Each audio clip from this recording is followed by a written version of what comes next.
രാവണപ്രഭുവിൻ്റെ release ഇറങ്ങിയിട്ട് കാണാൻ പറ്റാത്തതിന് ഭയങ്കര വിഷമം ഉണ്ടായിരുന്നു കേട്ടോ. എന്നാൽ ഞാനിവിടെ കോയമ്പത്തൂരും ചേട്ടൻ ബാംഗ്ലൂരും. കോയമ്പത്തൂരാണെങ്കിലോ റിലീസ് വന്നിട്ടുമില്ല. അങ്ങനെ ഇരിക്കുമ്പോഴാണ് പെട്ടെന്ന് ബാംഗ്ലൂർക്ക് പോകാനുള്ള ഐഡിയ വന്നത്.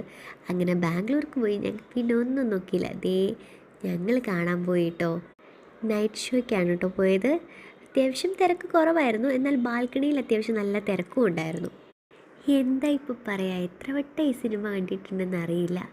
എന്നാലും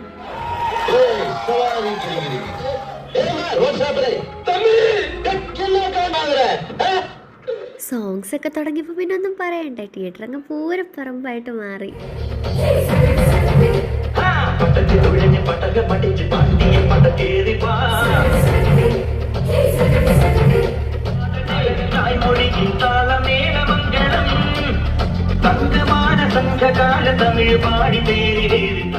തിയേറ്റർ ആണെങ്കിലും ഒരു വലിയൊരു തിയേറ്റർ, താഴെയാണെങ്കിലും ഒരൊറ്റ മനുഷ്യനില്ല, എല്ലാവരും ടിക്കറ്റ് എടുത്തിരിക്കുന്ന ബാൽക്കണിയിലാണ്.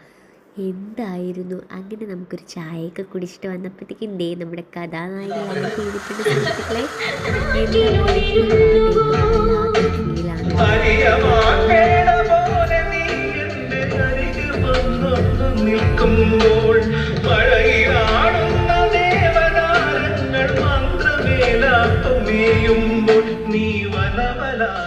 ഈ പാട്ടൊക്കെ കേൾക്കുമ്പോൾ എന്തൊരു വൈബാ അല്ലേ.